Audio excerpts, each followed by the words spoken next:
All right. Good evening, everyone. We do have a quorum with Councillor Lead arriving. We're here for the ordinary council meeting for the 27th of August 2024, and I declare the meeting open at 5:15 p.m. We'll get straight into it with the acknowledgement of country. We would like to acknowledge the Nurturing and Kaurna people, the traditional custodians of the lands and waters of the Aboriginal Council area. We pay our respects to their elders past, present and emerging, and extend that respect to other Aboriginal and Torres Strait Islander people who are present today. Point two, attendance present. We do have two councillors, which will be probably another 5-10 minutes. We'll wait till they get here, but we'll just keep on moving. We do have an apology from Councillor Michael. He called me up earlier, he doesn't feel good, and so he didn't want to spread whatever he's caught and stay at home. And we do have still leave of absence of Mayor Bill O'Brien. However, he has shortened that and he will be back in his job by the 30th of August, which is in 4 days' time. Non-attendance, we don't have that. And we go to point 3. Confirmation of council minutes. We do have a first recommendation. I'll move that recommendation. Councillor Fabio is moving the recommendation. Do we have a seconder? First, it's about the minutes of the confidential minutes of the meeting of the ordinary council meeting held Tuesday the 23rd July. He confirmed this trailer.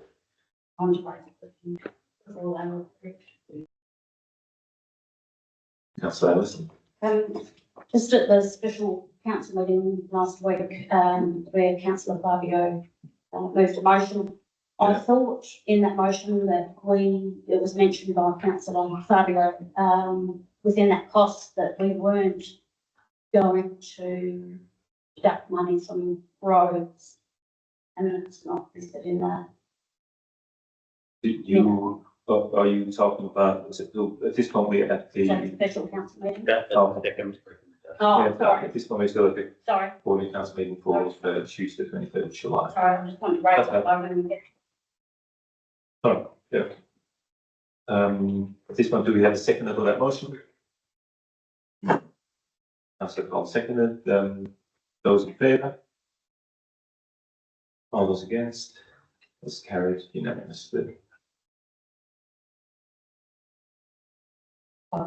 Yeah, so, just with that, the second, the special council meeting, so I just wanted to clarify, because it's not showing in the minutes regarding, road figures are not, come out of that budget, but it's not saying that in there, so, I was just wondering why that was, or that meant to not be in there.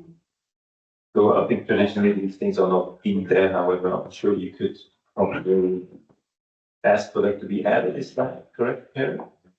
Okay. I'd like to bring up is it in regard to the? Well, yes, when Councillor Fabio moved his motion, he then discussed that that wasn't to come out of the roads funding.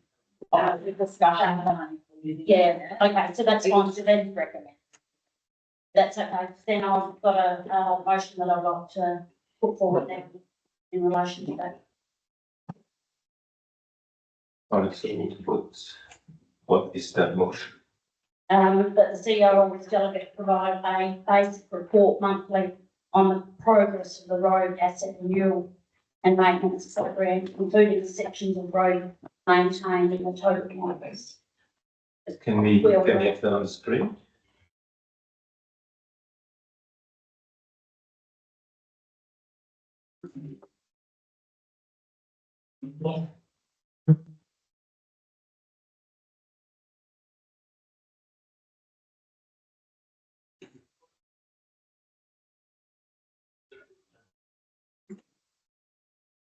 Let's see it better.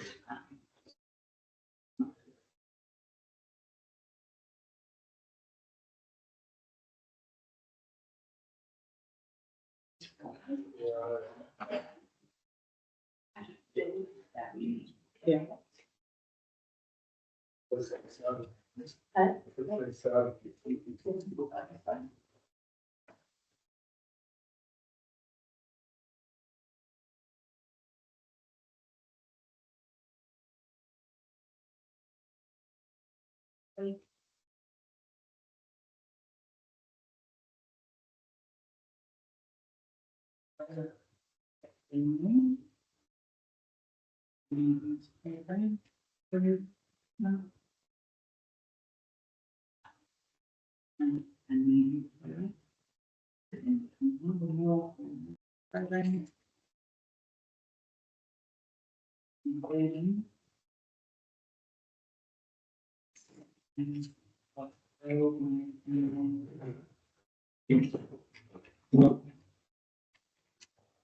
Just going to wait till we sit there. Is everyone?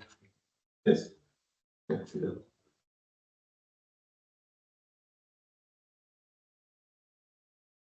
Thank you.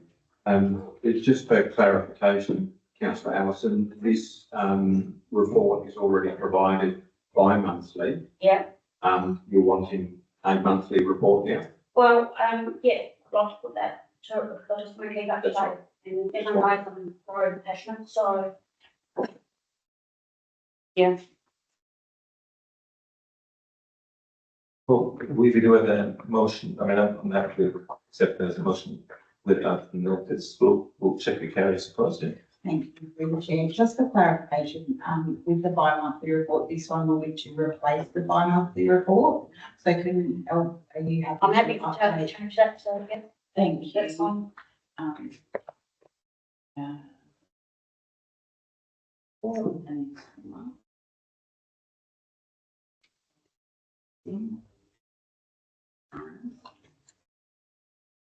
bi-monthly.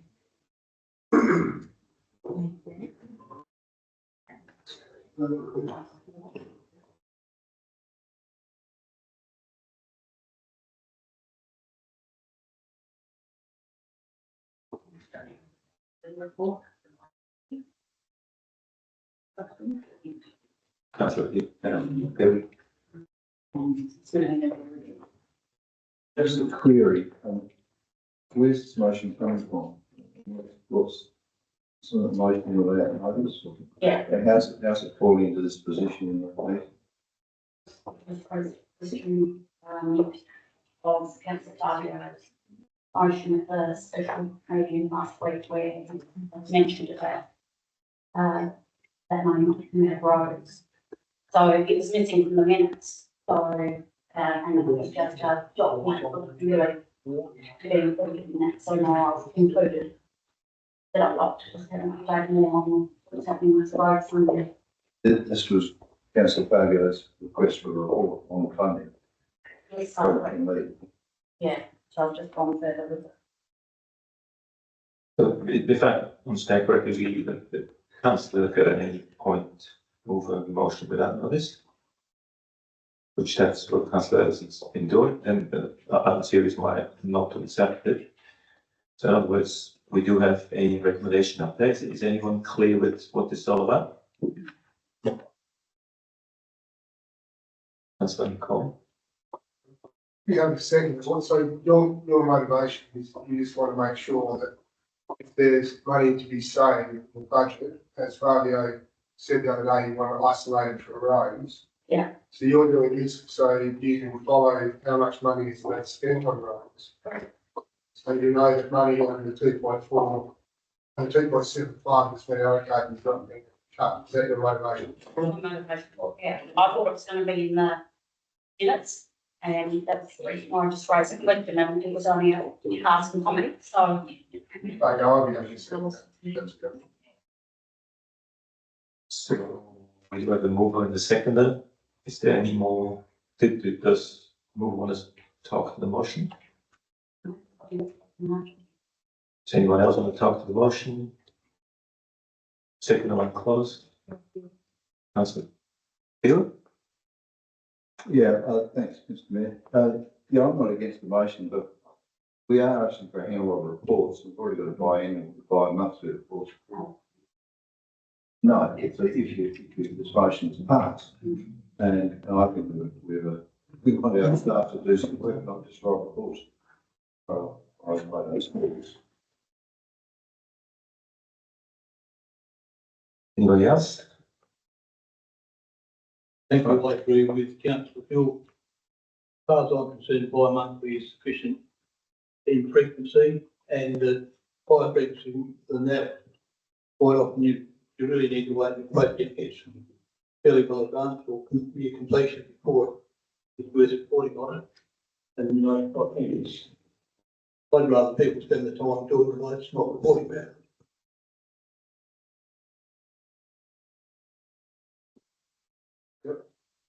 Councillor Cotton, you haven't spoken yet. I do agree it is report writing, but I think if an organisation with ours should be doing this anyway, so it's just a report coming to the elected body.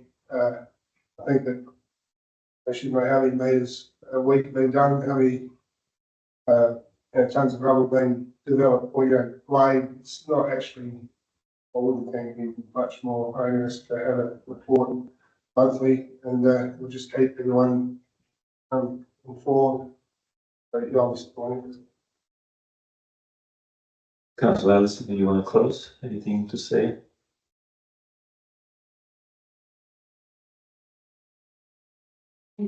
Chair, I don't think it needs to be a massive report, it's just an update on where we're working, Bethel Road, seal this amount, or we're grading this road this week or whatnot. So I'm not expecting reams and reams of a report. I just want to know where we're at and what's happening. So, yeah, I'm sure, maybe you can sort that. Good with the stuff, so, yeah, I'm not quite sure, how many pages people are thinking they're going to get, but, yeah, I don't want a huge one. I just want to know what's happening, their roads and what money's being spent on it.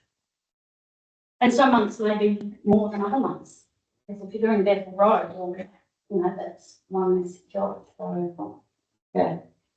Thanks. All right, we do have a motion before us. I'll put the motion. Those in favour? All those against? The motion is carried.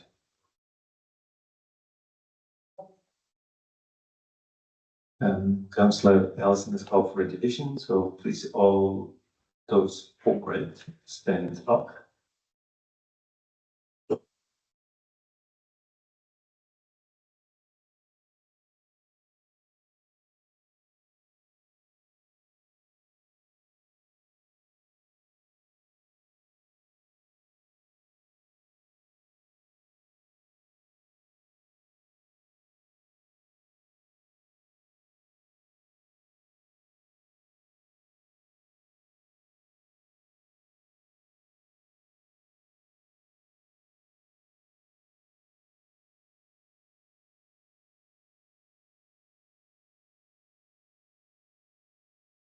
Right, you guys can sit down again. I think we are ready to move on.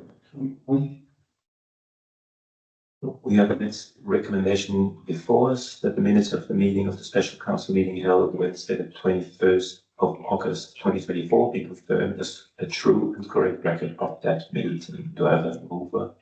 Councillor Collins, seconder, Councillor Ellison. All those in favour? All those against? Carried unanimously.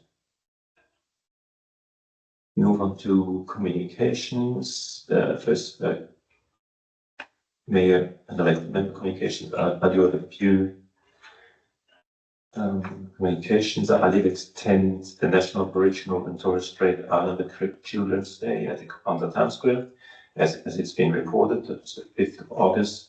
I did attend the LRC and the Barossa Infrastructure Limited yearly catch-up with Richard and Kyron at their offices in Tanunda. That was quite informative.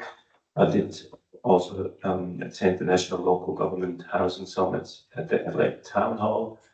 the 16th of August, which I'm going to make two observations, three, I suppose, that, and then I think it was very interesting, that they were basically saying that we don't have a housing crisis, we do have an infrastructure crisis, and we do have a funding crisis, and we have a labor shortage crisis. So these are actually the points that then obviously culminate in a housing crisis, but that was in very, very short terms the outcome of that for me anyway.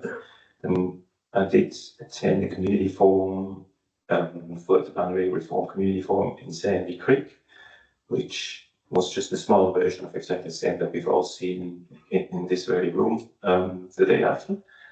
And then I was invited to the Trinity High School musical Mamma Mia, and I missed the actual official invitation, but I did go the day after, and it was a very well done musical, and yeah, I enjoyed it thoroughly. So yeah, they're doing an excellent job at that school, which we can be very proud of. Is there any members that have anything to communicate? No, we'll move on. There's no petitions. We do have a deputation tonight. We got Dominic Shepley from the Freeling Christmas Street Party to talk to us about that.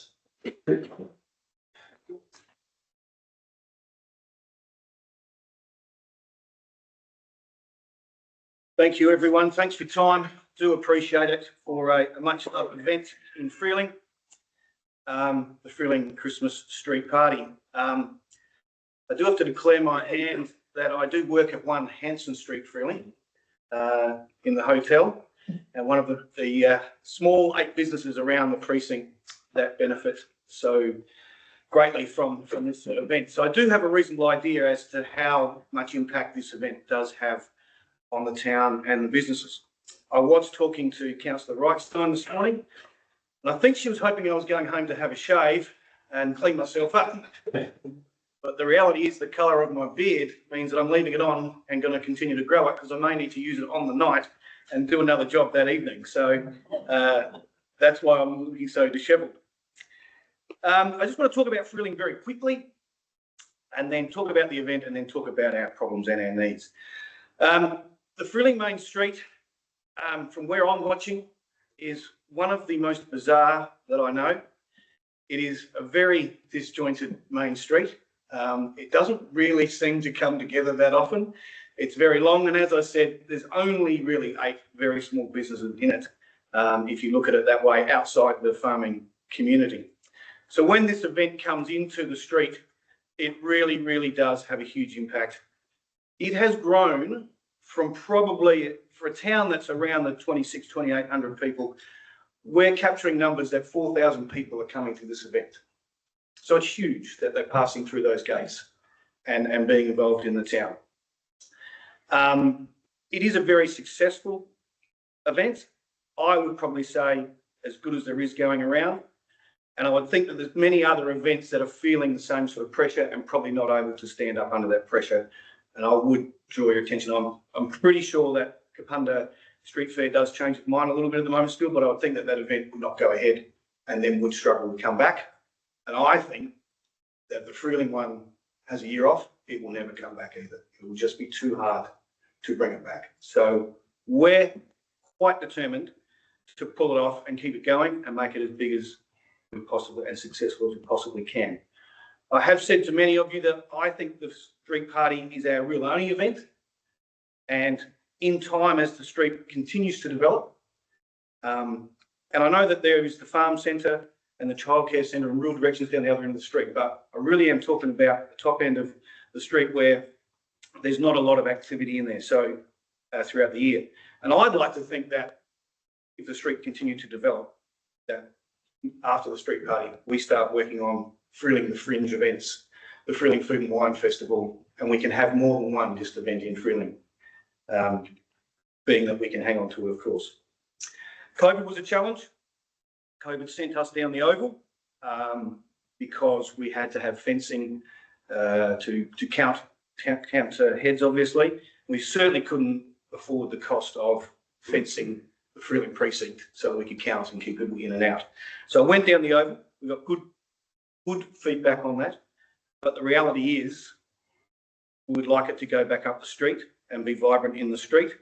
If it stays down the oval as such, the 6 ladies that sit on our committee are just going to have to fundraise day and night to pull it off, to raise enough money to make it happen.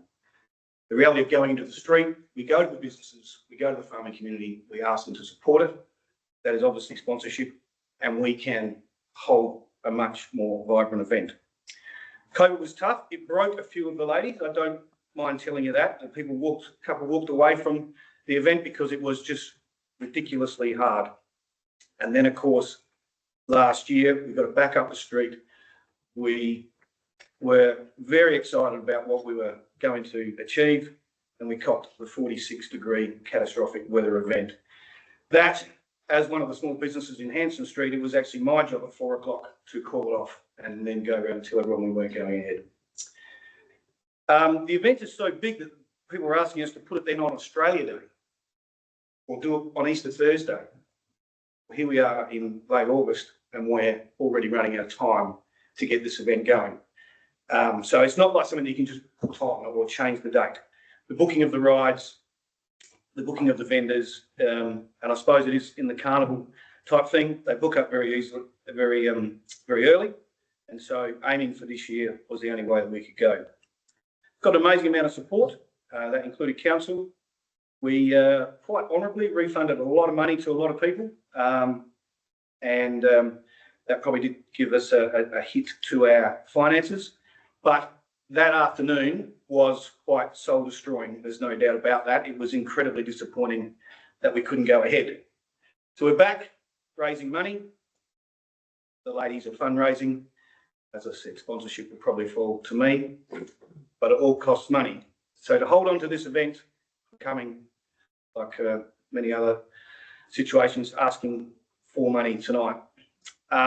We have $18,213 in the bank. But to maintain this event at the size that we want, and when I say the size, if we don't have enough rides, we don't have enough food vendors, the queues will be 60, 70, 80 people long. Mums and dad get very upset and home they go. So we need to put this sort of infrastructure into the event, and we've already committed, and committed is a bit of a too strong a word, but if we're going to go ahead, we're going to need $40,000. We've only got half of that. Now, as volunteers and as for my ladies, they are incredibly nervous and not in a position to fill that gap. So we have got some numbers here, and I won't go through them all because it is a bit difficult to compare 23 to 24 and what we're, 22 to 23 and what we're looking for and looking towards in 2024 because we called it off last year. But, you know, there is $18,000 worth of rides to accommodate the crowd. Should have probably studied harder and become a face painter because they're anything up to $150 an hour in 2024. Security's gone through the roof. Barossa Valley Hire. We normally raffle a trailer. We used to get that for free. The last quote we had, we're not going with a trailer, $4,000. Advertising and the like, bank fees and the fundraising that the ladies do. Even the donations to the bands and the like is a cost that we have to manage. So we did get some funding in 2024 because Light Regional Council has always been supportive and we appreciated that. The funding that we were pledged, I suppose it's the word I'm using, was around the $15,000 mark last year. Council appreciatively left $6,500 of that for us to cover the cost of cancelling the event. So if it costs $6,500 to cancel it, you can imagine what it's going to cost to run. As I said, the risk is too great if this one doesn't work. If it doesn't work, we come back to you in the February meeting probably and saying, well, look, we're $5,000 out of pocket, we need help anyway. We'd love to avoid that. As I said, there is only 8 little businesses in Freeling. This is a huge night for them. And in the reducing world of volunteers, this is a really big event and we are determined to pull off the best one that we possibly can. Before I take some questions, I was going to show you this picture. I make this 19, 18, 19, 19, 19, 20. As in the end of war. You certainly can't ride around the back of the ute in the Frilling Main Street anymore. But that is the Queen of Peace there. You'll see, I'm saying it's that time because there's no cenotaph in the street. You see the telegraph poles in, but no wires as yet. Again, a bit like riding in the back of the ute in the street. I remember being on that balcony as a kid before the windows went in, and there was always fear that someone would fall out of it, and how times have changed in the street. But this is an event no different to the Frilling Christmas Street Party. Hugely important. We need many more of them. I'd like to grow them into another couple of events during the year. For that, I'm coming back to council to ask for a pledge similar to last year, being that $15,000 figure, so we can close that gap as best we can and hold on to the event in the main street. So how it went, or any questions?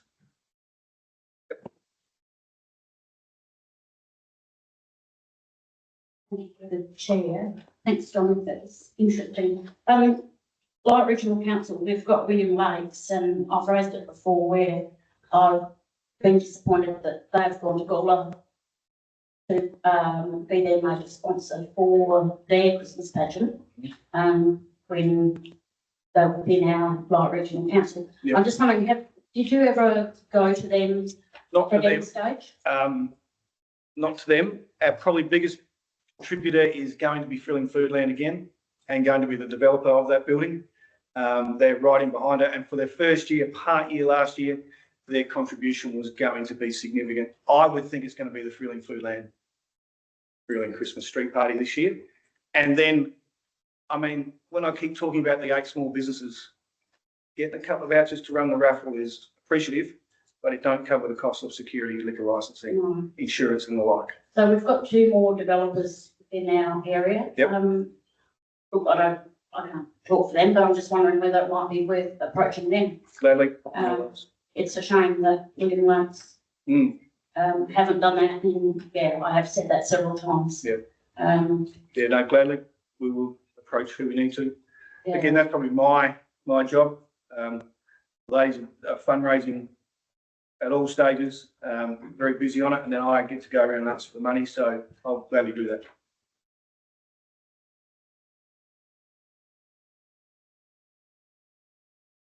Thank you. Councillor Lynn. The Frilling Op Shop supply, we give them $2,000 to pay for the insurance each year, and we may have to give them a bit more this year, but we support them. The developer, Carlo, Bill Porio and Foodland, they are very supportive. I don't know whether the new hotel owners will be interested, Dominic, because it's been sold, the hotel's been sold outside the area, and Yeah, so in the 8, that business will change hands. M's Cookie Jar has just changed hands, and the dress shop is only very formative and very, very small. yeah, the dress shop wouldn't be making much with the op shop around the corner. And I'm just thinking that I had a call from Carlo to say that the medical centre doctors in that area have pulled out. So he'll be looking for new other people in there, and they could be helpful too. Okay.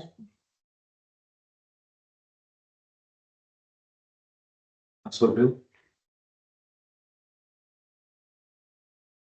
Through you. I'm a bit naive about these days. Do the pop-up vendors, do they pay to come to right there? Yep. So, and they help cover some of the cost. Yep. And you said you've got to pay for the rides. Yeah.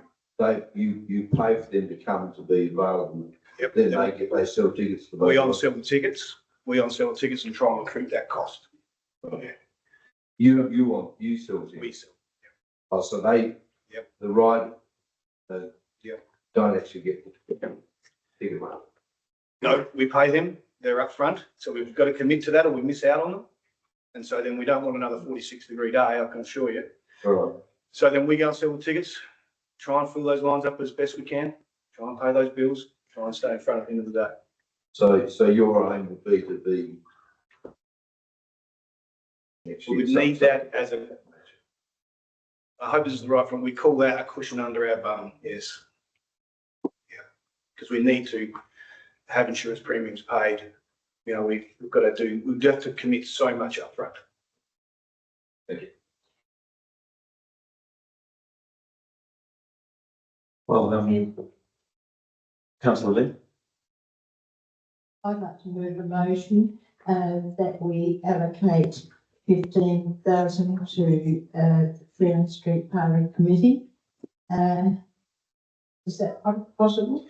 anything's possible here.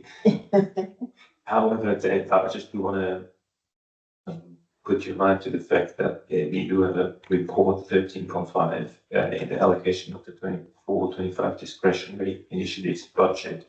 There is a point where we are, or we could be potentially increasing the events grant sponsorship budget by about $50,000, which then, in conjunction with the next report for decision that we have about light region event strategy, could lead to the fact that an event like the Freeling Christmas Tree Party could apply for a grant of $15,000, let's say, and possibly get it through that. For 15,000, yes. If they could, if we, that is contingent on accepting both of those recommendations, which is 13.5 and 13.6. Okay. So I'm not sure if you want to wait till this goes through and maybe have your motion afterwards, Yes. if this doesn't happen that way, or, Okay. I mean, Can you bring it forward? I suppose we could. I don't see if that, I don't know if that's a good idea. Maybe I have some input from Karen, possibly. Do you think there's no issue with that? Yeah? Yeah. So we need to move to bring that, so we're talking just about point 13.5, which is allocation of discretionary initiatives budget, Yes. which could be a lengthy one, and then 13.6 likely region event strategy, point 13.6. So we do have a motion to bring those points forward. Yes. Do we have a seconder? Is there a question? I'll second it, I'll bring it forward. Councillor Fabio seconding that, so I think we need to give Kyle a bit of time to sort that out.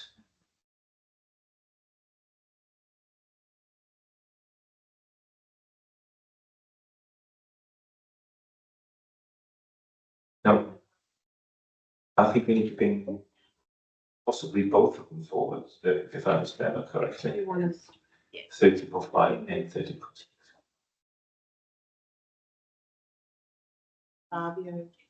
Yes. Is that sort of contingent on each other?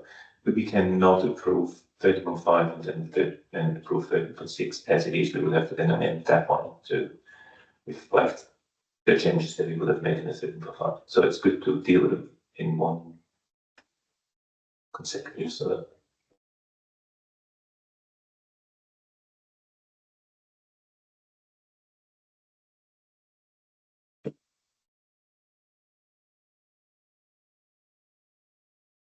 so I think we do have that motion moved and seconded. All those in favour? Those against? It's carried unanimously. So now, this brings us forward to point 13.5.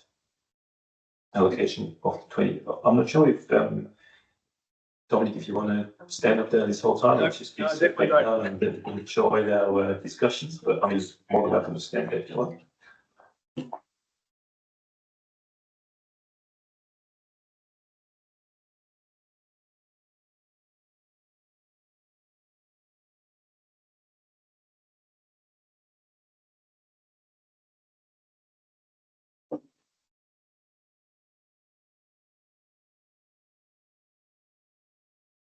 Right, so we do have these, I don't know if Karen has something to add to this report. If there's any questions. This one? Yeah. No, nothing further to add, but just happy to ask questions. It's probably just easier rather than handing the mic around. Yes. Well, is there any questions? Councillor Cole?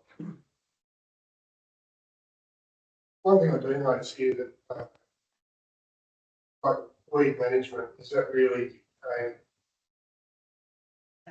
Yes, sir. that's okay. Yes, the weed management, is that really the budget, sort of, or part of the budget? I also I'm not really supportive of the, solar mark. I think it's a lot of money. I've talked to a few people who were interested in it at one point and now they're not because of the location where it is. So if I was to support this, I'd want that out. I was wondering about the Wingate Road wetland protection barriers. Is that part of budget 2?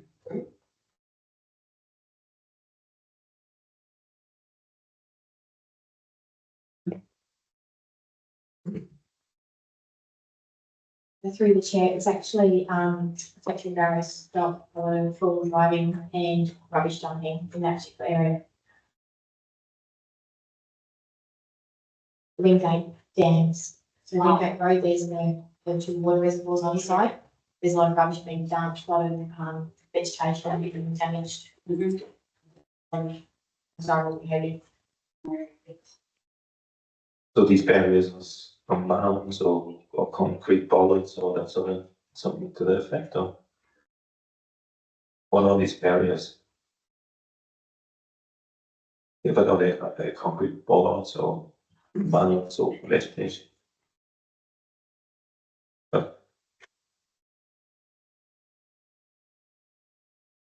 And also the Roseworthy and Surround Stormwater Management Plan. How many plans are there already about stormwater being done? Another 94,000 it seems. It says in me to write more reports about the same problem.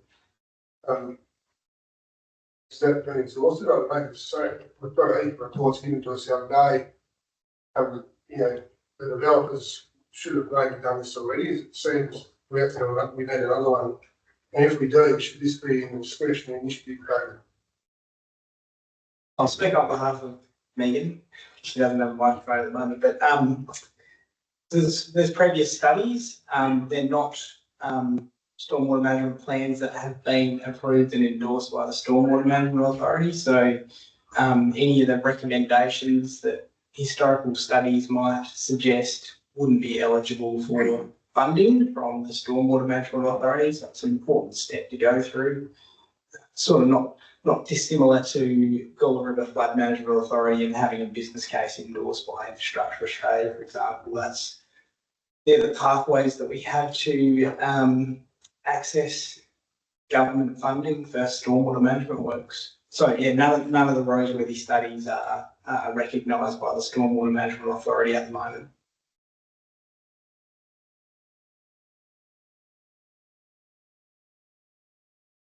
Is there any more questions? We do have a recommendation. Fairly lengthy one. I'm not going to read it out. It's on page 48.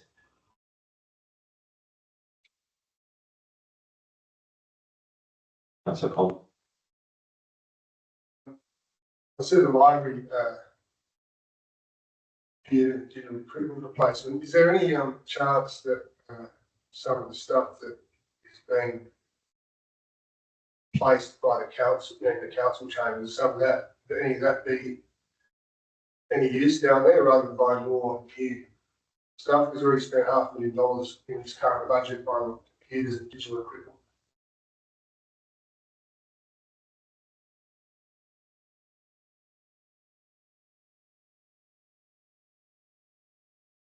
Through the chair, my understanding is the equipment that we currently have is leased. It needs to be checked. We don't own it. And the, The question was, is there, can we relocate some of, through the council chambers down to the library? We're replacing $500,000 worth of computer equipment. Can some of that go down to the library? The equipment is leased. We can have that.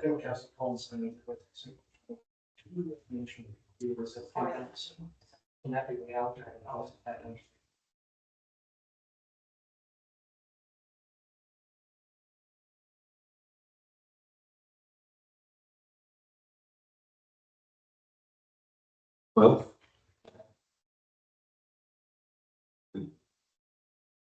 We do have a recommendation from us, councillor Bill. Just a query on the Greenock Cemetery extension, is that extension or is that a port to extend or what are we actually doing in the area? There are a lot of dying people. Through the chair, the Greenock Cemetery already own the land. It's nearly the cost to remove vines and provide enough being lost for the expansion of the Greenock Cemetery.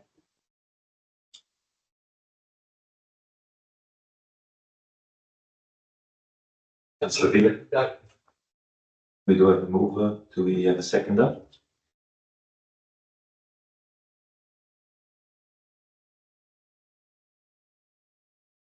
Well, it seems as Yeah, I'll see. we do have a seconder, councillor Bill. Any one of you want to talk about? No? Councillor Bill?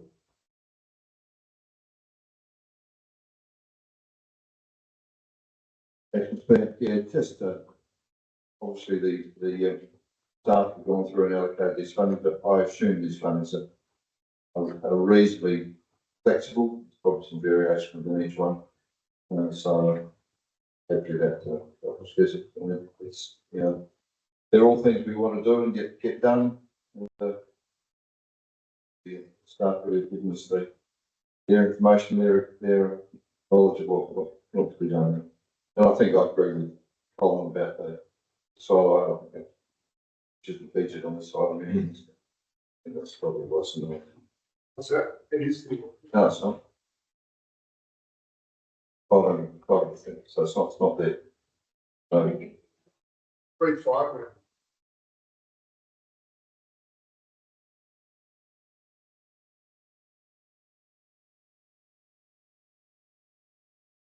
Doesn't mention it. Oh, silo.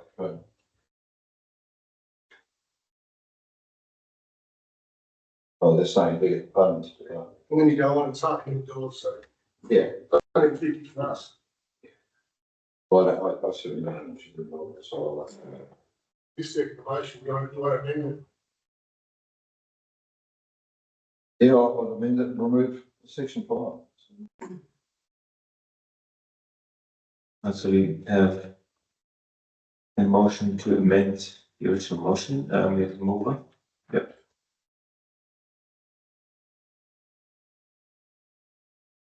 Yeah, Councillor Gill has actually already seconded the motion, so. So the chair and the chair. That, I would say that maybe is an amendment, so we will consider an amendment. Sorry, what's that? As it's a significant change, it would be considered an amendment. So it can't, you wouldn't put in an amendment to remove that. You would vote on it as it is and then see where it lands and then make any changes from there. If an amendment is too significant to what the actual motion that is being put in, Put it to the vote. you can't make Potentially an amendment. lose that motion. That motion drop, potentially. Well, we're back to having a motion that's. Councillor Collins. So further down, I was reading, it does say that, if we don't want to do it, there was wording for to instruct the CEO not to go through with it, wasn't there? if the EO is lodged council can elect to ensure the EO will see no better progressing the project in the next 2 years. But we just say we don't want to, do it. Well, why don't, so if I want to do an amendment of this motion, I can't take out five, so. I'd suggest it would be too significant, so it wouldn't be a proper true amendment. An amendment is a minor amendment to a motion, So why, tell me why it's too significant? because you're removing a whole, I would suggest a whole section, not amending a word or a slight change to it.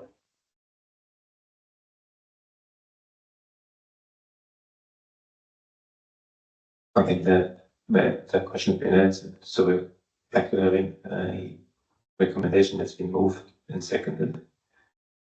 There's no more debate. Problem we're going to have though is that we've got number 5 that Peter don't want.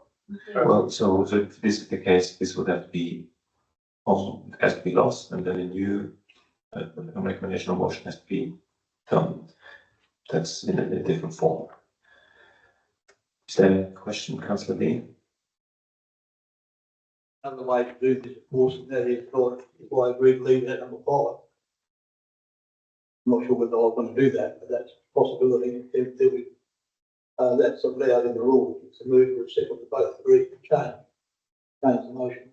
But I think that's what Kerry explained. However, Okay. in terms of an amendment, I was wondering, I think that what Councillor Collins was getting at was that if we leave that in, is there a way in which we can review it before a detailed application is done? So an amendment might be to say, where it says authorise the chief executive officer to submit a detailed application if invited by the minister to council for its approval before doing the detailed application. Then that's basically an amendment which is a minor change. In that it's adding another step. It's not removing it, it's just saying that we'll leave it in there as it is,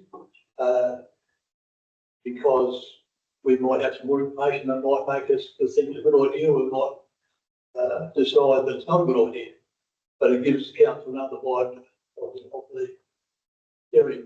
So in other words, it's sort of a mid position where we're just saying we'll leave it in there for now, but and if the minister doesn't buy it, then we can decide whether we will or not. I don't know if that's possible. It's just That's right, so if Kerry's happy with that. Give me 2 seconds. Is that appropriate? Yeah, through the chair, I think what Councillor Dean's sort of suggesting in point 5, sort of part way through where it says authorises the chief executive officer to submit a detailed application, perhaps replacing that with and request a further report to council if invited by the minister. To submit a detailed stage 2 application. so basically we don't submit the detailed application without council approval. So there's another step in the process. That's what I'm suggesting.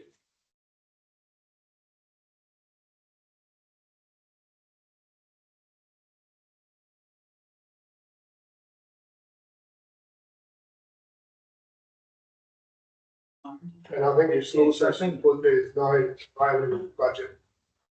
I think, yeah. Sorry, that's a bit narrow, but yeah, to provide a further report to council, to consider submitting a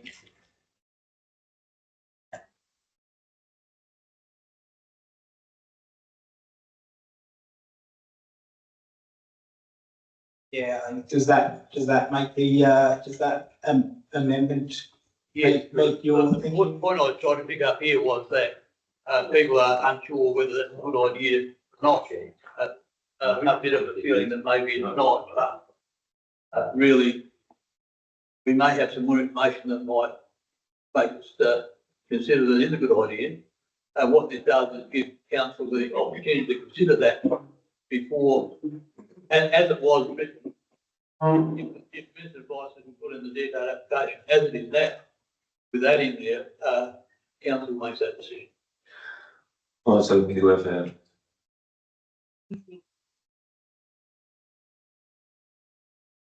Okay, yeah, Councillor Bill, are you happy with that change to your, with the motion that you seconded? That's up on the board now, isn't it?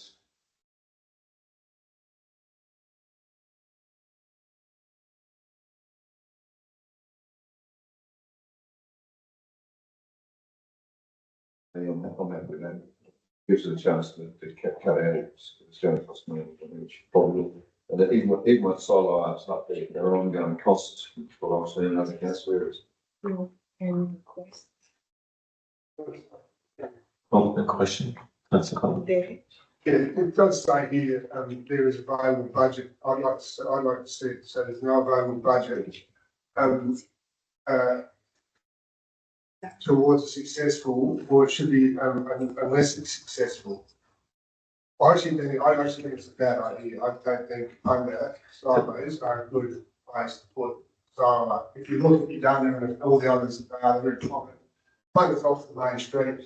I've spoken to three artists who are going to crack, who've looked at it and they've said no, and they're local artists as well, and we would know. So I'm actually not even happy with that, but I'll be more happy with that if we'll come across in the chamber again later. I also want to be, there's a few other things I think, because we're going to be very conscious of money. Because on last Wednesday, we did cut a substantial revenue from our budget. So some of these things that, in the weed management one, I reckon that should go. So, The topic at this point, we do have a motion that's been, all right, we guys will put it up. And yeah, I think that's where we are at this point. It's been approved, it's been seconded, approved the amendment. So what's left to do is to put the motion. And those in favour? Those against? Motion's lost. I'd like to make a motion. Councillor Hall. I'd like to make a motion. Same motion without number 5. Oh, I can't take the 5 out, can I? You can, So I'd like number 5 out. I'd like A out.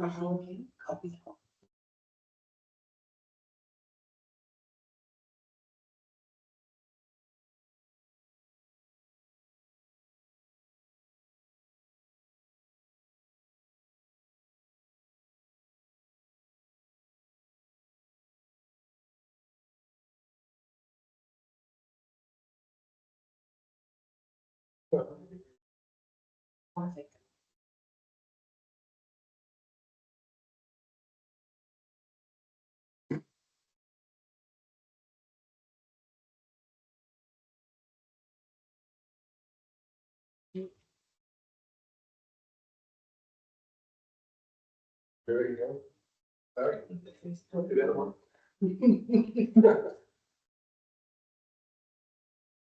So where are we? What's the recommendation? I'd like the same recommendation. So 1, but 2, I'd like to get rid of A.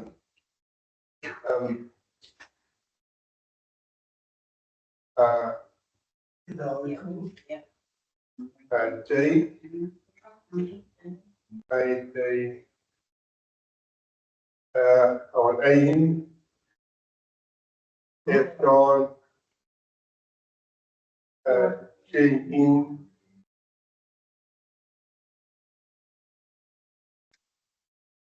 H in, I gone. I like saying that because I think the council should already join the weed management program. J gone and also K. K I didn't want in, but after thinking about it, we've asked council for a report on a lot of things.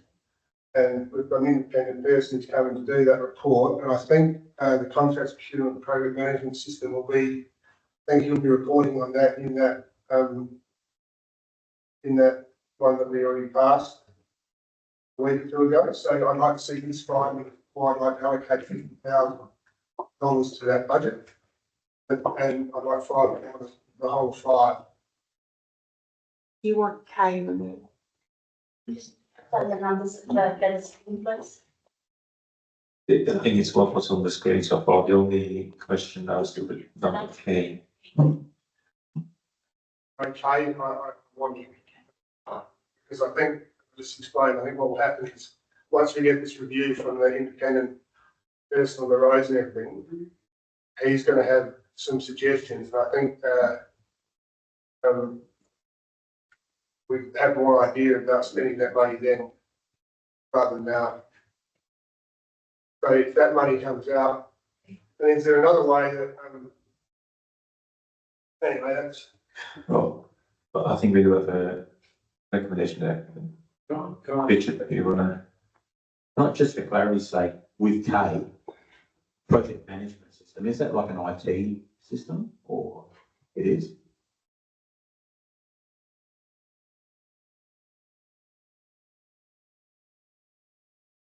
that's what it is. I'd like to see the library included left in there, because that, it's so important for our kids at the library, the little kids and the big kids, and I would like to see the library left in there.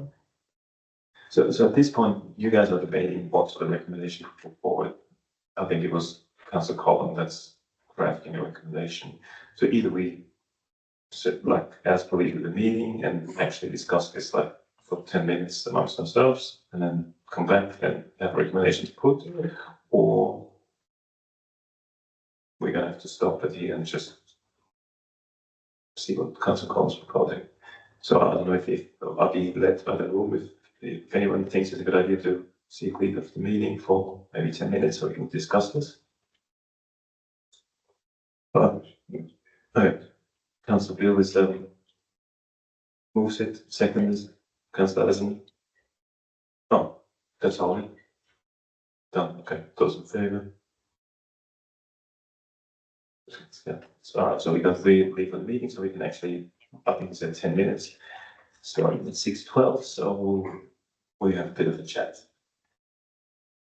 Thank you, Kate.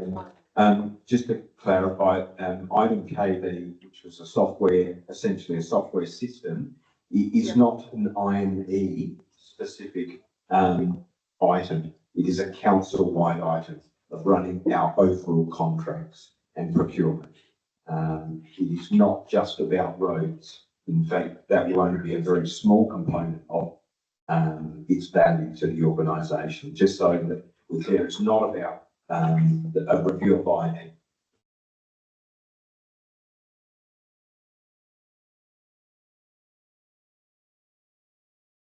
Fair enough, but the other reason I don't think it should be in there is I think it's something that we should be doing anyway. So when you go back through discretionary spending and you go through the survey that was done by the elected members, I don't think I couldn't see that one in there. So that must have been put in there by staff, wasn't it? It was in there, wasn't it? Like,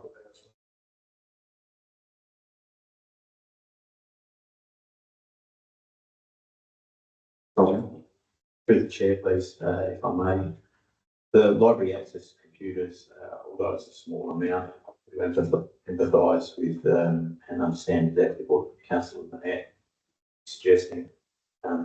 However, I do recognise that our libraries do in fact already have computers in place.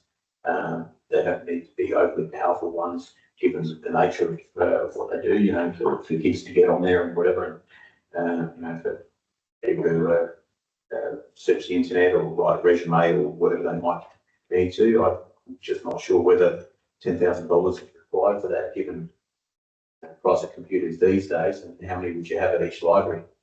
The other question I would have from that is when were they last replaced? So how old is that equipment?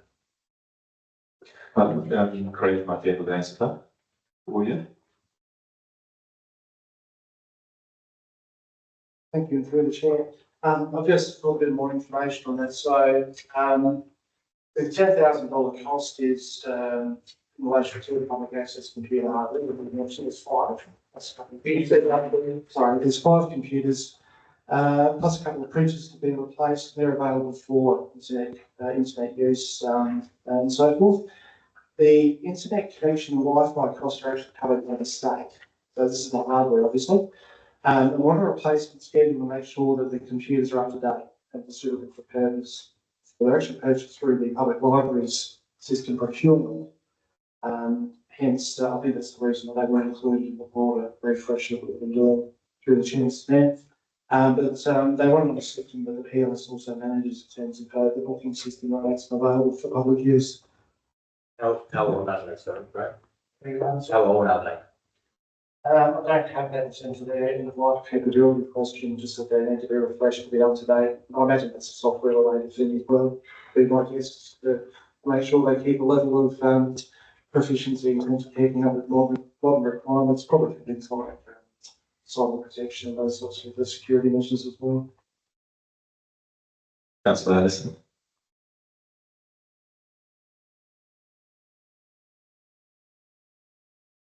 I just clicked the button up. Oh, did you turn it on? Through the chair, how many people utilise the computers? Because I thought most of the school children now get a laptop or a iPad or something at school. So can they link into the computers in there to go and print things if they need to? I'm just trying to get an idea of why we need computers when most students have their own. And there might be a good answer to that that I'm not aware of. Thank you, Chair. I'll qualify with saying that. Sorry. Yeah, look, sorry, I don't have that done right again. I understand that, in this instance, it's not necessarily exclusively for school children. There are others in the community who are without computers for internet access. There's been programs that making that available. We also run digital literacy as well, so that other members of the community who perhaps don't have day-to-day access can learn more about IT and also protecting themselves online. Yeah. That's what Paul. Yeah, I'd be happy to put that in, when that happens.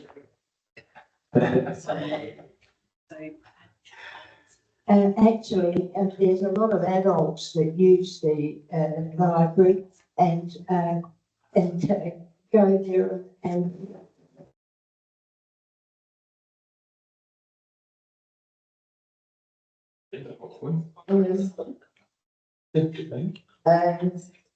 there's a lot of adults and a lot of people don't understand.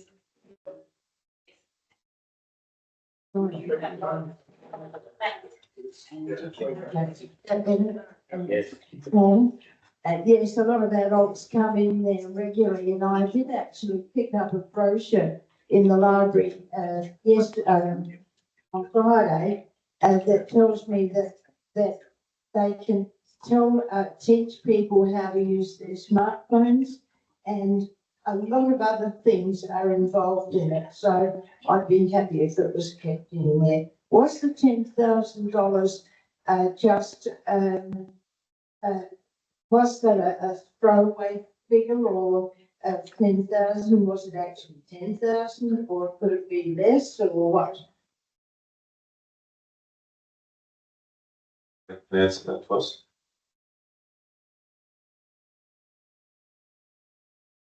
Sorry, without but we've suggested it isn't basis behind that. From looking at the attachments, it was between 9.5 to 10, as I understand it. So it's probably built in a little bit of extra just in case the 5 computers plus these printers cost a bit more than expected.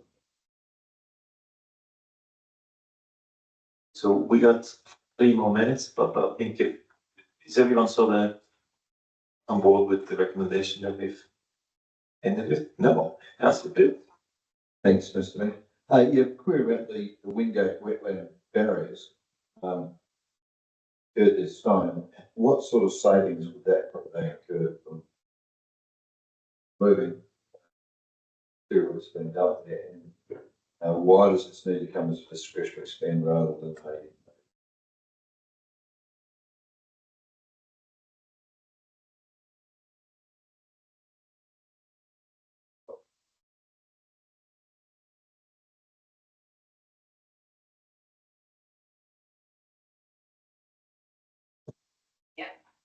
Okay, through the chair, it's a discretionary spend because it's not really a long program.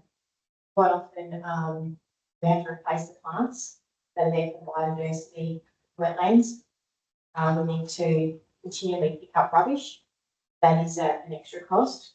And I can't give you the exact figures right now, but, I think, from the last financial year, we were up to about $100,000 rubbish collection. A lot of it comes from Greengate Road.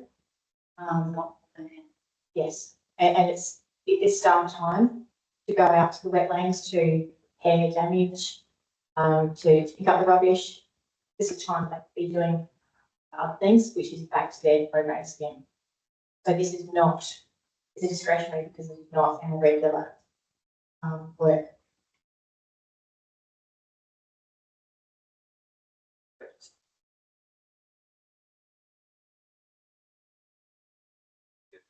Good investment or save money over the year?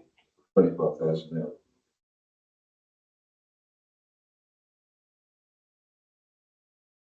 We've got one more minute to leave. Councillor Dean.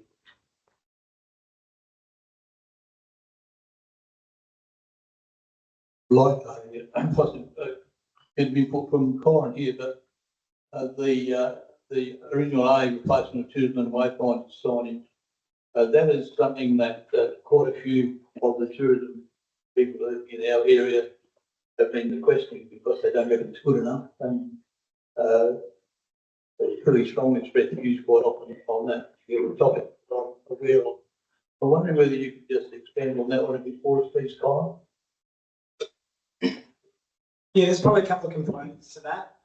So it does cover some maintenance requirements for a lot of signage that's obscured by sort of trees. So it's not necessarily direct replacement, but it's management around the signs that exist. So over time, landscaping grows over and obscures signage, so the signage is not effective. So there's a certain element to that. And then there's another element of signs that have just deteriorated over time that aren't managed, and certainly signage from a council asset management perspective is managed at a network level. So it's not as though every individual sign is logged and has an expiry date. From time to time, we get complaints from the public saying there's a sign here that needs to be replaced, and this budget would cover those instances rather than the member of the public being told that the sign is expired, but it will remain like it is for the foreseeable future. Taking our times out, but no, I mean, I think we have a little bit of leeway. Councillor. I'm just happy with councillor Collins' list. Take a lot of that in the computers, that's just my feeling. Yeah, I think that's been done, so I can see that there. I mean, the library access computers, yeah. You just second. So, With the inclusion of. so at this point, we're not moving, seconding anything, we're just discussing. So, I don't think, but by the time we actually back into the normal meeting, if everyone's happy with that, then I'm just going to see where this falls. But we'll go back to normal. We do have a recommendation for us. I think Councillor Collins would move it in that form. Is that correct?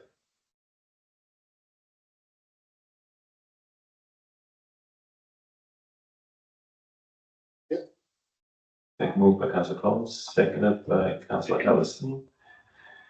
Any more questions? Debate? Councillor Bill?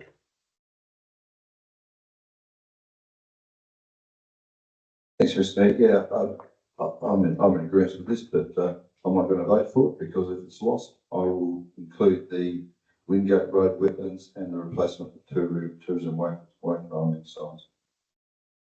Yeah.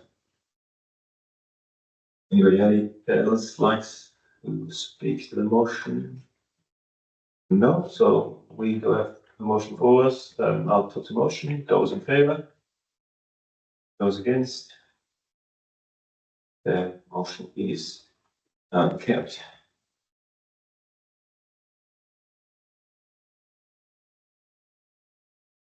Right, so that's 1 million for Dominic.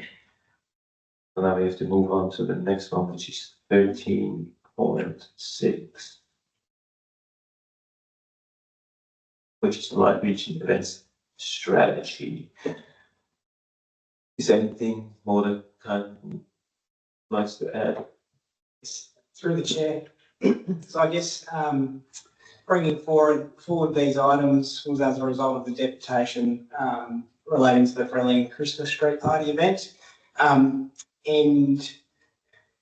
look, I feel whilst the last item sort of added an extra $50,000 to the event budget, the recommendation herein seeks to adopt a strategy and a framework that sort of changes the categorisation of events. If that was to be carried, that the Freeling Christmas Street Party event would be categorised as a community pride event. I think the report talks about a contribution of around $4,000 would be invited that the event organisers could access, plus some traffic management costs covered by council. So it doesn't go to the same extent that had been requested. However, I'm just hearing about some of the issues that the event organisers face around, I guess, risk of recovering its costs for rides as one component of the event, as an example, needing to get ticket revenue to cover those costs. It sounds to me like it's more of an underwriting issue and a cash flow issue for the event group. So in hearing that, I feel that there could be an addition to the end of point 4 of the recommendation. Have you got the? I need to bring it forward first. We can Okay. But let's first bring it forward. The mover, Councillor Nelson, second, Councillor Fabio. All those in favour? Yeah, all those against? Carried.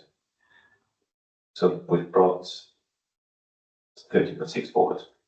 So I think just through the chair, just my recommendation would be to add some words to the end of the recommendation, and those words would be, and for the Freeling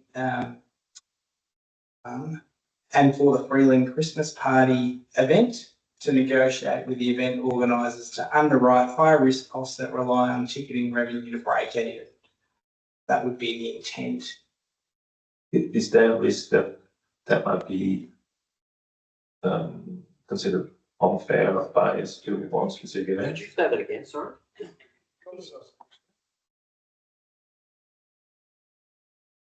So maybe first hear that again so we know more. Might become a bit clearer once we get the recommendation up there. Okay, so then we'll ask Councillor Cole. What's your question?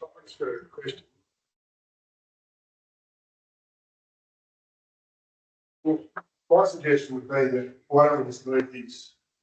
Because then it's going to keep everyone even. So, you know, you mentioned them all, I'll get the 4,000 for whatever. We've got a representative feeling here asking for the amount of money. If you had someone or councillor tried to move the motion saying 15,000 is right, why don't we just move this one? And then if the net moves their motion from before, they get the 15,000, it gets minted at that, and this money, so they get the 15 and the 4, because this 4's already sent. They get the 19 in total, and then everyone walks away happy.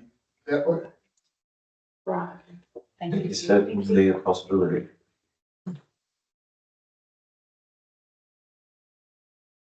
Yeah, I do. But I don't worry that if you just put anything forward, if that might be perceived unjust or unfair to one specific time, because there's obviously the Grand Up Friday, there's the Condo Christmas Party, and there's other events. Do you think that could be a risk? That is always the risk by sort of moving away from a policy position. So come, councillor Poppy. Through the chair, of course. I'm waiting for the exact wording to pop up on the screen. So I think if you just scroll up a bit, Carrie, so at the end of sort of 4E, an option could be to add the words "and for the Freeling Christmas party event."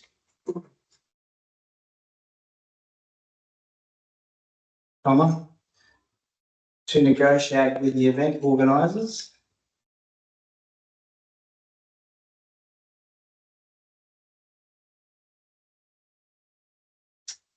To underwrite higher risk costs.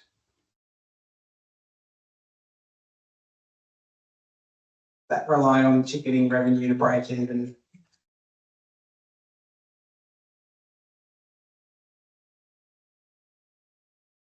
Actually, yeah. The intent behind there is to empower the CEO to negotiate with the event organisers so that essentially if there's an underwriting that needs to occur to achieve their event outcomes, that's an avenue to them. I actually find that quite humiliating to a certain degree. Having been on one of these similar committees, these people run these events quite often.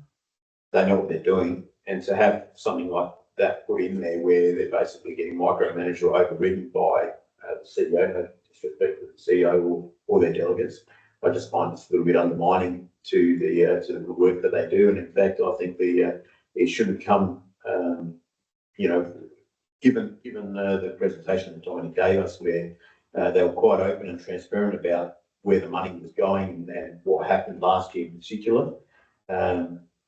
I think it's been a little bit restrictive on how the money is being spent. It's almost like we're dictating it. And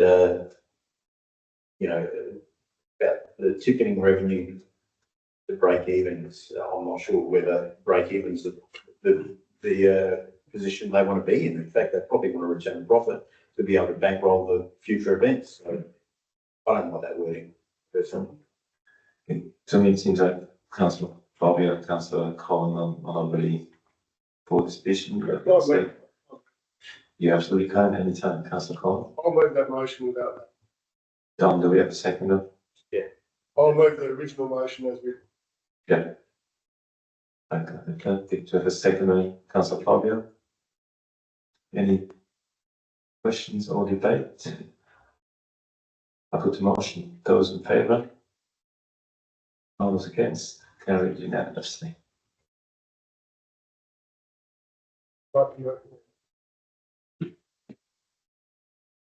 Councillor Mate. You want to add another one on your government there? As You'd like to move the motion. well.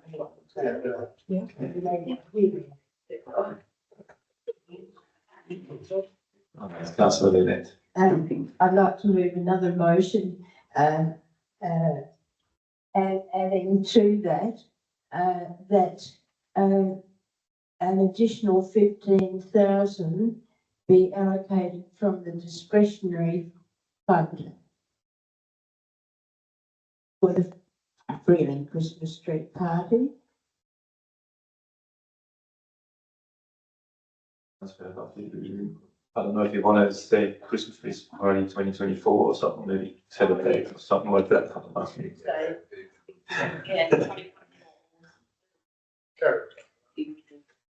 Not sure. I'll second. Well, let's have a look. Then we can actually see what that is. But we would have a mover and seconder.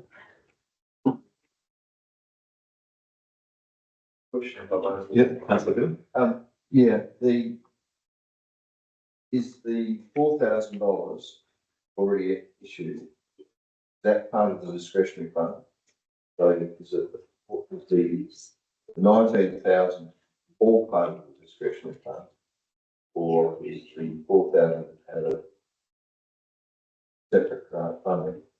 So if I can understand correctly, that the discretionary fund that we just approved before it's just 50,000, 60,000, whatever, is lifting the potential for a community event from, well, actually, it's changing the category of the Freedom Christmas Party community event to a different level, which then allows it to apply for a higher amount of money, which is now funded by the just adopted motion. So yes, in a sense, the extra money comes out of the same discretion fund. However, we have saved a fair bit of money with slashing some other points, so we do have some extra discretion money, which we now will allocate to this one. That's how I understand it.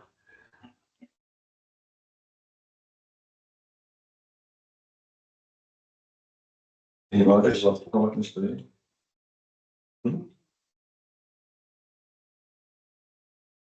Oh, good. I'm still waiting a little bit for the actual recommendation.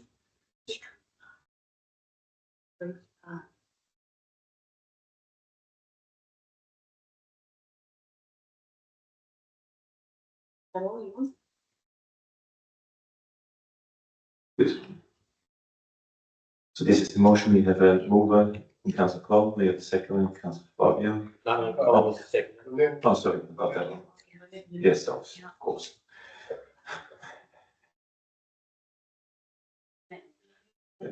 Lynette moved, Councillor Clark second. So. Right, all those in favour? All those against? Carried unanimously.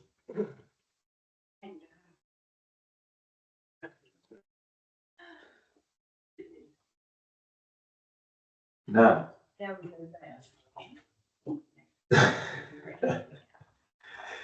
So now we go back to where we left off, which is quite at the beginning at deputations.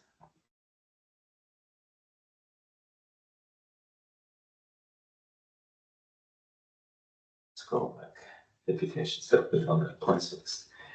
There's no adjourned business. We are at the action items.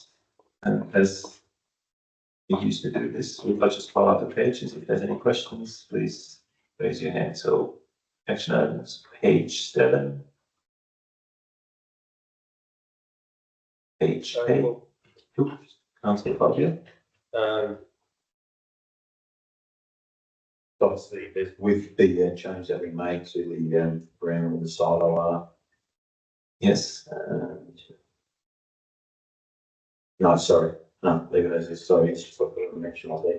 Wasn't sure whether we make an amendment to that or anything like that. So, no. Okay, Fair enough. Page 8. Page 9. And page 10. No questions, all good. No recommendation from committees, since we don't have so many anymore. No reports, infrastructure and sustainability. And we got strategy and economic development reports. That is just a report to note. Is there any questions, anything more to add, Karen, maybe? No? Well, we do have a recommendation at the bottom on this. Actually, we first got the CEO monthly report. Why am I doing so? Apologies. We do have a recommendation that the council receives the strategy and economic development report and the contents therein be noted. Councillor Barbier moves it, Councillor Liddett seconds it. All those in favour? All those against? Carried unanimously.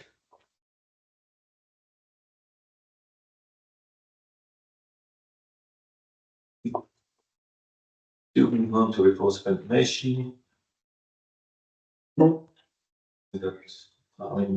guys see what we got in front of us. Is there any comments, questions about the local children celebrate Aboriginal and Torres Strait Islander Children's Day?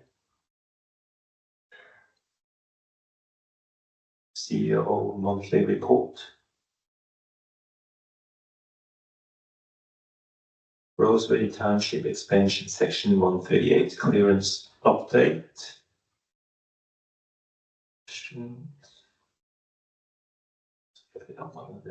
That's it. We do have a recommendation that the reports of information we received and the contents therein noted by council. Is anyone willing to move? Councillor Peter? Councillor Dean seconds it. All those in favour? All those against? Carried unanimously. Move on to report for decision. 13.1 Building Fire Safety Committee membership appointments. There's a slight little change in the recommendation in point C. That's probably it's literally just, yeah, maybe column there. It might give us a quick. Okay.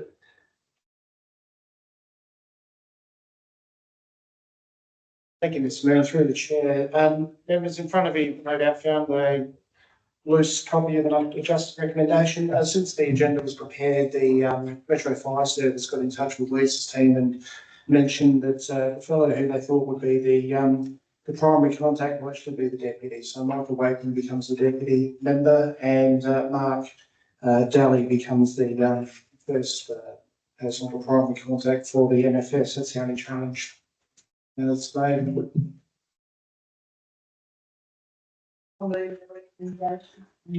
Councillor Bennett moves the recommendation. Councillor Peter seconds the recommendation.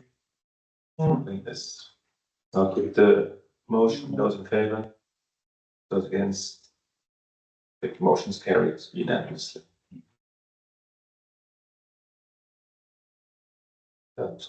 13.2 exclusion of land from classification of community land reserve 2005 Rosebery. I think Megan has a comment.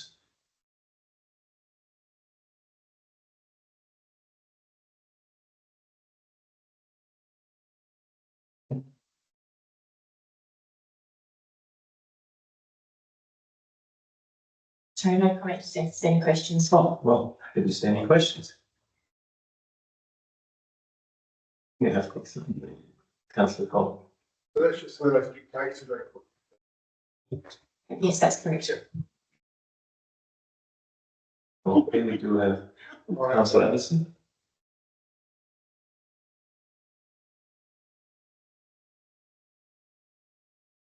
So, but Chair, that's the big tanks on Edward Road.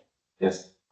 So the owner of, the property where those tanks are located, right on the area of the expressway and Edward Road, made a comment to me that he never received any notification that those tanks were going to go in. Yeah, nothing from council was given to him and he was quite upset about that. He actually spoke to Acting Mayor Simon and myself one evening when I was looking at the dam down the other end of Edward Road. And he stopped and yes, spoke to both of us in relation to that. And he was quite upset about that. He did say that he was going to write in, but I don't know whether he's done that. He has written in, okay. And can you tell me if that's all been finalised with him now, if he's happy on that, so that it doesn't front my doorstep? Anybody can answer that for us? Craig? That the official answer maybe.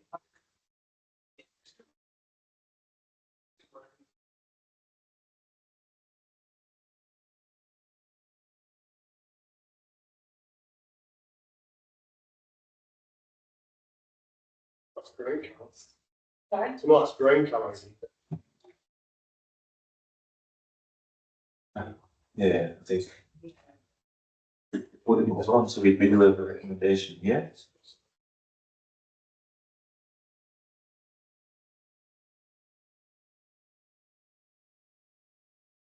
Through the chair, Lisa just given me a bit of a briefing about the planning assessment of that particular application, which is relevant here. Because of the nature of the proposal assessed by the state authority, it was Crown Development. It didn't require public consultation as part of that process, but I understand the gentleman involved has been in contact with Lisa's team in Derby and they're working through matters with him to see if there's options available. So that's still in process. Thank you. Thanks. Do we have a motion before us? Councillor Bill moves the recommendation. We have a seconder. Councillor Dean. Suppose all those in favour? All those against? Carried unanimously.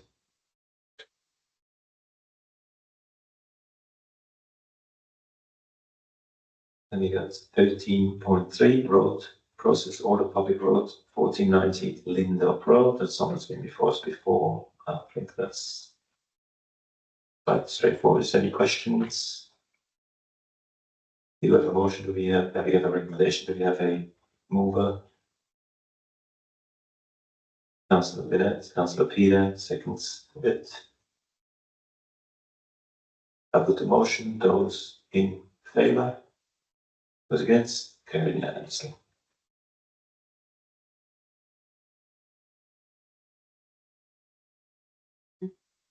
We get 13.4 Kapunda Community Gallery funding deed. Again, is there any questions? We do have a recommendation in front of us. Anyone? Councillor Bean is moving the recommendations. Councillor Collins seconding it. I put the motion. All those in favour? All those against? Carried unanimously. Now 13.5 we have dealt with. 13.6 we have dealt with. 13.7 dog and cat management amendment bill 2024. Is there any questions?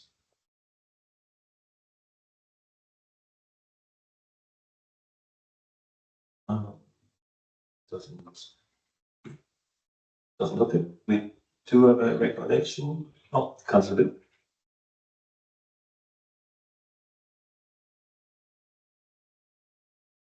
Thanks, Mr. Mayor. Craig, I think it's right, the government shifting responsibility back on us about disposing of cats. I heard one bloke put a cat, no one would take it from him, so he had to drip in his car for a couple of weeks trying to get rid of this cat, no one would want it, so we've got to have an authorised cat killer. That's right. I'll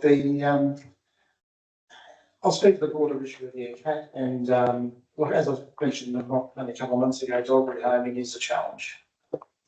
But what this does is add some clarity around cat management, because there are some councils across probably the metro area in fairness, which are taking steps through their bylaws.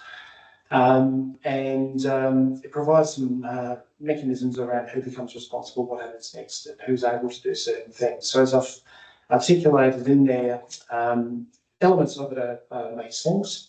Elements of it may have some resourcing implications for us because it's a service beyond what we presently offer. And it's work that our staff, while they can try and assist within some boundaries, don't necessarily get involved in at the moment. So there's some significant implications through this in terms of the capture, but also with the rehoming elements here and then what happens from there. So what I've tried to capture in the commentary through here is just really taking the opportunity to highlight that at the state level.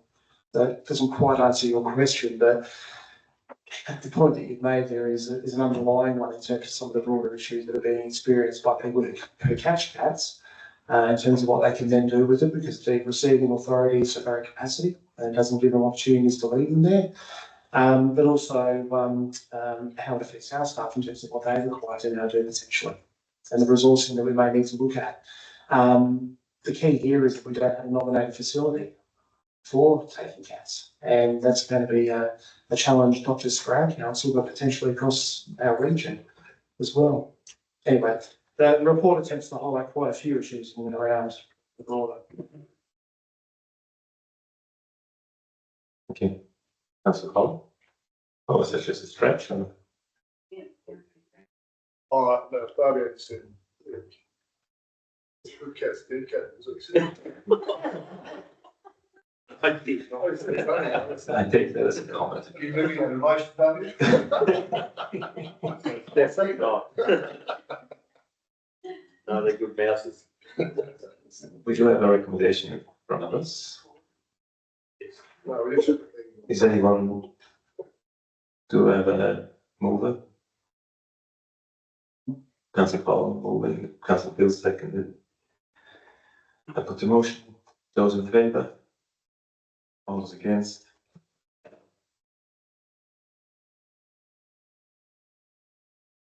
We will move on to the supplementary agenda. 13.8. The youth incentive scheme applications.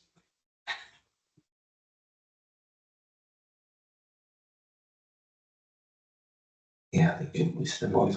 Yes. Yes, we do. I'm not sure how to deal with that. I'm sure Carrie's got a good idea about that.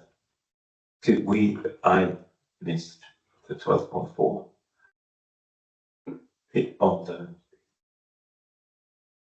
On the whole thing, that's what I thought. Okay. We won't talk about 12.4. So report, so we had 13.8. Is there any questions? No? Well, we do have a recommendation in front of us. Still a quorum.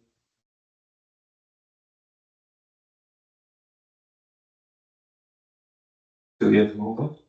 Seconder? Councillor Bill is the mover. Do we have a seconder? Councillor Peter. Put the motion. Those in favour? Those against? Guys, you need to vote. Where's, sorry. 12.8 in the supplementary agenda. Yeah, 13.8, obviously, yeah. Supplementary agenda, it's up on the screen as well.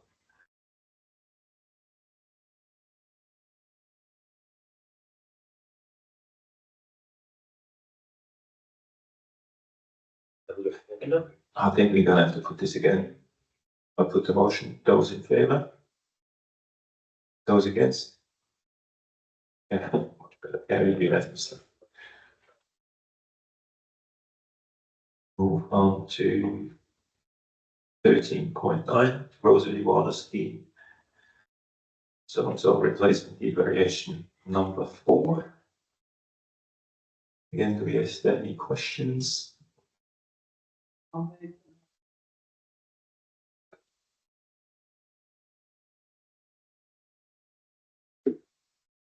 We do have them. Can I get an explanation while the Absolutely, yeah, Councillor Bill.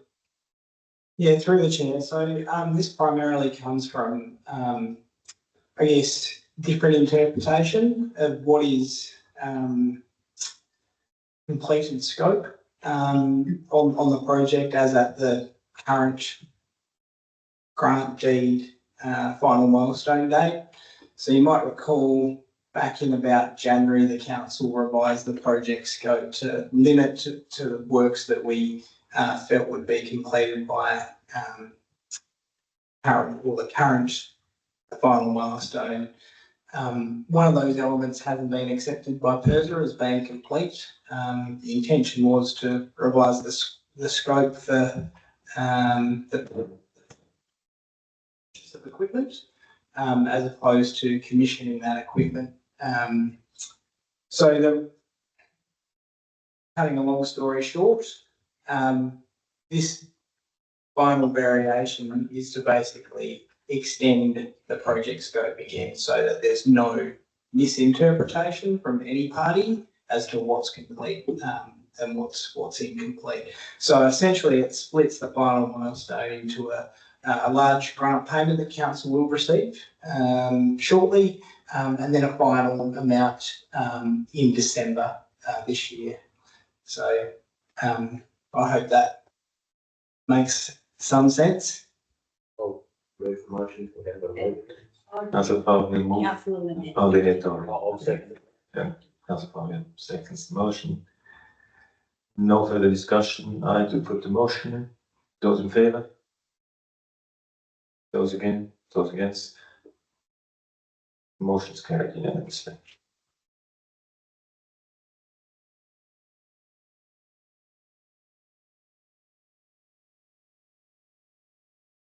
Now, point 14. Question on notice. We do not have any questions on notice. 15. Is there any questions without notice? Yeah, we're back into the regular agenda. That's been adopted. But on the advice of Kerry. That's how it works. So, Councillor Ellison. Thank you through the chair. This one, just would like to have, an update, please, on the retention water dams. Can I just add, so last time I moved a motion about having a report within 7 days. Now, the report that was sent to me within 7 days wasn't the report that I was expecting to receive, which I then wrote back to you, Craig, and said that's not really the report that I was looking for within the 7 days. So a few days after the 7 days, we sent through another report. But I'm just wanting to have a further update because that one dam is still leaking quite badly. Down at Roseworthy Gardens, it's still leaking out. I see that the other two developments have made some changes, had works happening, especially the involvement site. I see a little bit's happened down there at Wyndham Lakes, down onto the road, down as in Redbanks Road and the corner part. I see that you've cleaned up the debris, the rubbish that's been dumped in there, and you've made some little graves, I suppose. I'm not quite sure where that water's going to go if it does come down there. I sort of had a bit of a look at it, like it's built up, but it's going to go somewhere, but I'm not sure where because we just haven't had rain. But I'm just looking from you, Craig, an update on what's happening with this dam that's leaking up, especially from up the road, and maybe an update just on the other two. And I'd like for you to answer those things.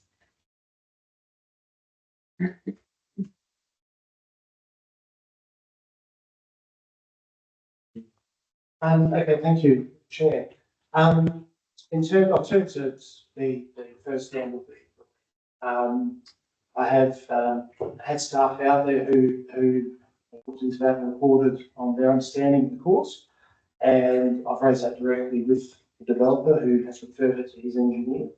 Admittedly, that was a little over a week ago, and I'm now chasing a response, or I will be soon, to find out what their investigation has revealed and also what next steps I will take in relation to that.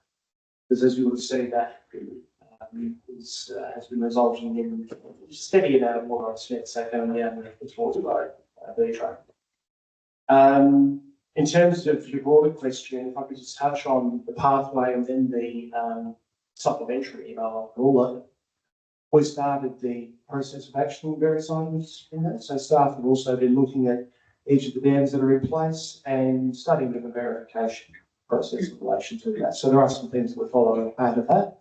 But in terms of the dam just north of Kangaroo Flat there, the Higginbotham development, they're doing some related works to Stand. They're down anyway, which is attached to their development, and they're bringing some things forward there, which has been a bit of a process because of the nature of the timing of late winter, early spring, in terms of the management of that particular part of their site.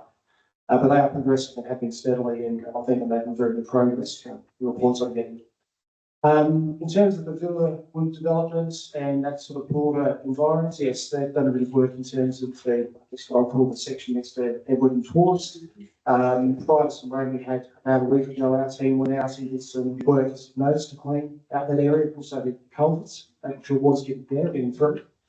And as part of that, they also did a bit of work downstream, so the area on the opposite side of Tours, they've done a little bit of movement work through there and created a little bump. Yeah.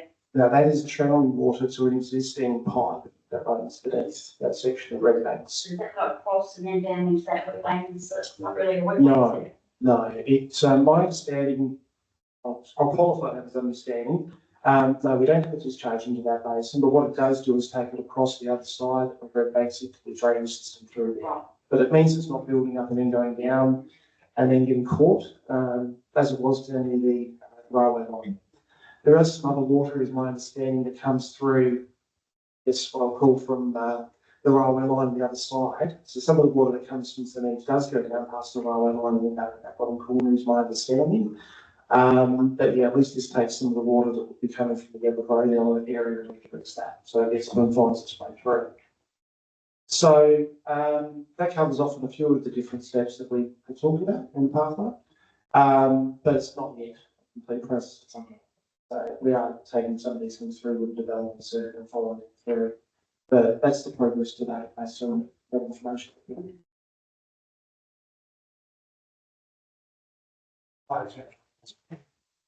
Any other questions on notice, without notice? Councillor Collins?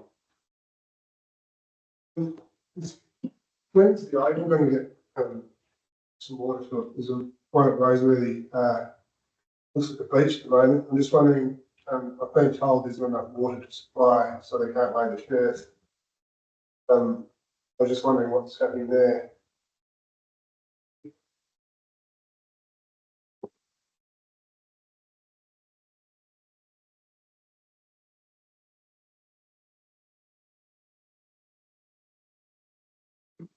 Yeah, I haven't got much. Sorry.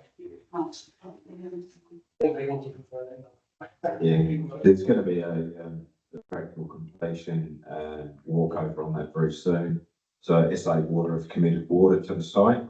The developer will be able to water it and hand it over to us in a state where we can actually maintain it.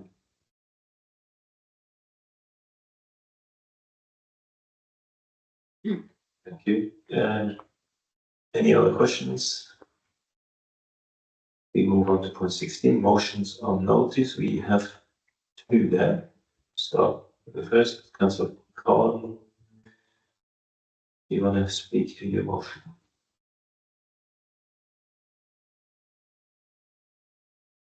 The first one about a small road, which is getting a lot of people using it. It's got a beautiful line of blue going through it with some other story. No vegetation, it's just getting destroyed. It came to my attention by some landholders who have been going through the process with council for a while, and they just asked if it could be sped up a bit, so with me, we've come up with a motion and hopefully supported, and hopefully we'll get blocked off, stop detriment of the environment. So that's Councillor Collins, our seconds. Does anyone wants to speak to the motion? Up to the motion. All those in favour? All those against? Carried unanimously.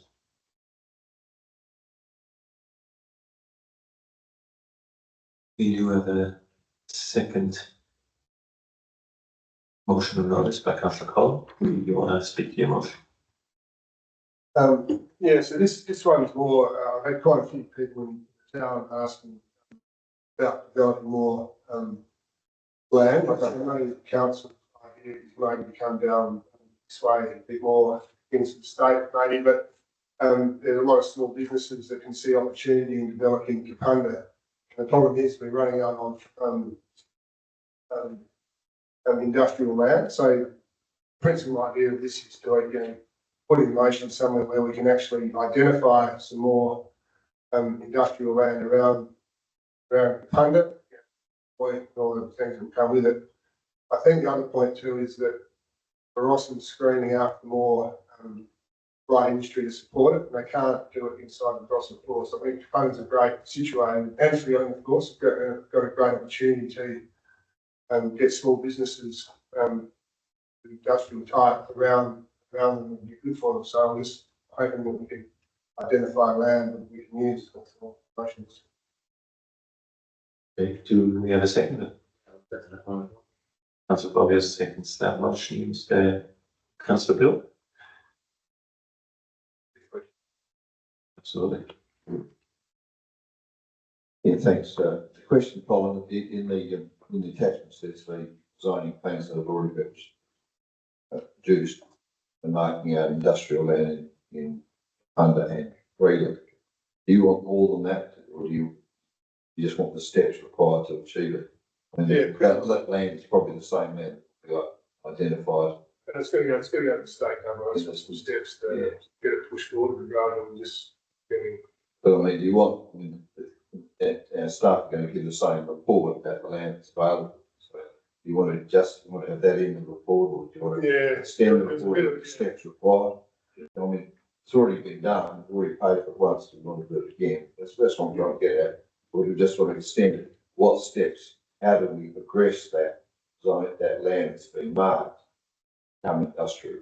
Yeah, it's a good point, because when I first did it, Byron's obviously put a lot of stuff that had already been in there, which is, it's a lot of it's historic, mate, but I think we really have to look at these smaller towns and make sure there is industry there, but how to do that. Yeah, I think if you do read the motion, it does not quite explain it well enough, does it? Is there a desire to change that motion? No. Are we on the steps? Yeah, this steps. Yes, you're pretty clear on all of that, So we just leave it as it is. So that, If that's, I don't want to do. yeah. Yeah, I see exactly what you're saying, but when, we more, how to open that land up? How do we actually develop it rather than just how to identify? Yeah. Move to it, having find the land rather than this is where we might go. okay, I think everyone's clear on the intent of this motion. We do have a move and seconder. I put the motion. All those in favour? All those against? Carried unanimously.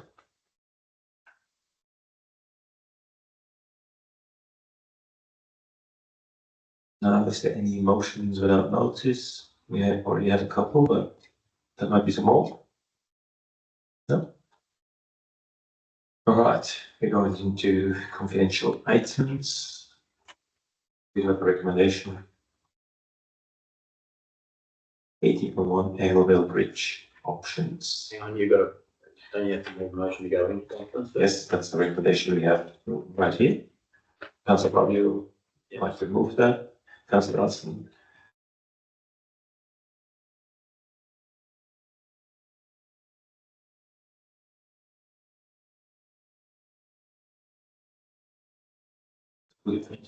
That's what I thought. We'd like to put the motion. All those in favour? Councillor Bean? Just go into it. Let's just go into confidence. Councillor Bean? All those against?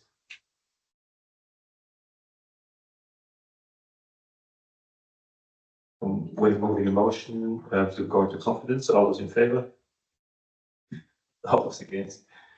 Motion carried.